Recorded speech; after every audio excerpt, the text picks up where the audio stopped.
What is going on, YouTube? So coming back today with my Kansas Jayhawks football preview for 2016. So Kansas, a team that might have been one of the worst teams in college football last year, if I'm being honest.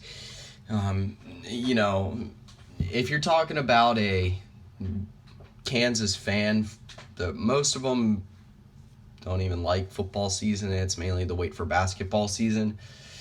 For Kansas's sake, I kind of hope that they at least get back to like winning 3 or 4 games a year, at least being competitive, so that so the Big 12 is not like that bad at the bottom, because when it all comes down to it, I am just a Big 12 fan in general. I'd say over any other conference. So let's move into the first of my 3 key players, and I'm going to start with the quarterback for Kansas. Ryan Willis. To be honest, Ryan Willis had some very commendable performances last year. I think they got a guy that they can move in the right direction with for quite a while now. Kansas wasn't all terrible last year. They had a few close games. Montel Cozart, I believe, started out the season as the starting quarterback when they lost to South Dakota State. But like I said, they had a few games that they were actually winnable. TCU, for some reason, they almost won. And then Texas Tech was also a pretty close game. Granted, they had just as many blowouts. OU, Texas, West Virginia, Baylor, Oklahoma State. None of those games were very pretty. But anyway, like I said, Ryan Willis was in my opinion, is a very good quarterback. And I think they got a good one in Kansas right now. So my second key player is Keon Kinner. Again, one of the most experienced players along this Kansas offense. I'd say the best overall playmaker. If they want to be able to win even a couple games this year, it's going to have to be behind him.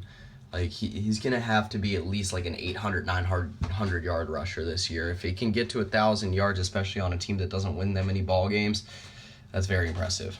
So my third key player is maybe the overall best player for Kansas, and that's Smithson, Jeremy Smithson, however you know him, along the Kansas defense. Again, if Kansas wants to be able to be any sort of competitive this year in any game, they're going to have the defense step up a little bit, and Smithson's going to have to be the guy that leads them in the right direction. The defense was awful last year. You just weren't good enough against some of their better competition. So move into my first of 2 X factors, and it's Ryan Willis. I genuinely believe this dude is the guy to, maybe not just this year, but for the next 3 years he has at Kansas, to be able to lead this team in the right direction. I think he showed a lot of toughness last year, a lot of resolve. I think he has the ability to get a lot better. I'm not sure if David Beaty's a long-term answer at Kansas, just because he was left with nothing. It's hard to tell if he'll be able to do anything at Kansas. But again, I think it all starts with Ryan Willis long-term. So my second X factor is just for Kansas to win a game. They have a winnable one against Rhode Island, a pretty bad FCS team. Even for the FCS, they're pretty bad. And then see if Kansas can maybe get another win in conference. I believe that would be for the first time since 2013. Let's take a look back at their schedule right here. I remember back in 2013 they had a win against West Virginia. 2014 they did have a win against Iowa State. Pretty big one at that. So, Jesus Christ. We almost lost to Kansas in 2014. Anyway, I think this is a team that can get back to at least a semi-winning ways, starting with this year. So, get into my trap game for Kansas, which is, to be honest, it was harder than coming up with any other trap game for any other team, because it has to be the only winnable, or the only one they're going to be favored in this year, and that's going to be Rhode Island. I'm not going to elaborate too much on that. Just they should be able to win. If they don't, then it's kind of sad that they can't beat a one. I believe Rhode Island was a 1-win FCS team last year. So my biggest game for Kansas is Iowa State. If you want to be able to get a win in the Big 12, probably should do it against the probably the second worst team in the Big 12. They weren't even close to beating Iowa State last year. Granted, Iowa State is their last conference win. So, if they can pull off one against Iowa State, they do get them at home, then that'll at least lead them in the right direction. So get into my overall record prediction for Kansas, and I think they're going to end up going 1-11.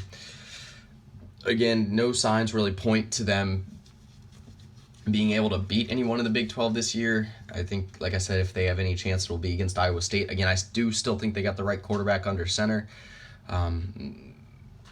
But, maybe the Memphis game they can win. But still, Memphis can come into that game being favored. Iowa State's still a good team this year. They got a very good trio, very good three-person punch between Joel Lanning, Mike Warren, and Alan Lazard. So, anyway, that pretty much does it for this video. I do hope, genuinely, for Kansas fans, that you guys can at least win a few games for football this year and start heading in the right direction, especially for David Beaty's sake also. So that's pretty much it. See ya.